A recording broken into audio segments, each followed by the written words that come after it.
Dampwood termite infestations discovered after construction demand moisture-focused fixes before or alongside any chemical treatment.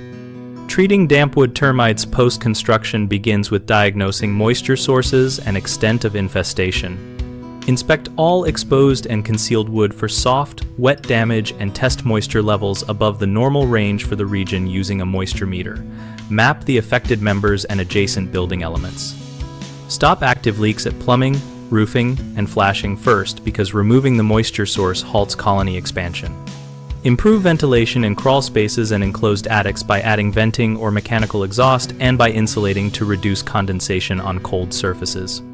Remove and replace structural or finish wood that is saturated and rotten rather than attempting to preserve it, cutting back to dry, solid wood, and ensuring new material is pressure-treated or naturally durable. For remaining localized galleries, apply a labeled topical insecticide directly into galleries following product directions and safety precautions, or consider whole structure fumigation only when infestation is widespread and salvage of affected wood is impractical. Common mistakes include treating before fixing the moisture problem, which leaves surviving colonies and invites rapid reinfestation. Always stop leaks and raise wood to acceptable moisture readings first. A second mistake is reliance on surface sprays alone for deeply tunneled wet wood. Remedy this by removing and replacing badly damaged members or using targeted injections into galleries.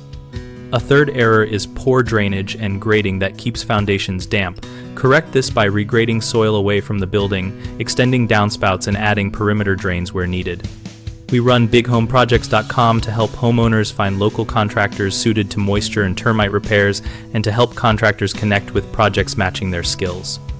We also host a community discussion forum where members share practical experience and ask specific questions about repair sequences and products.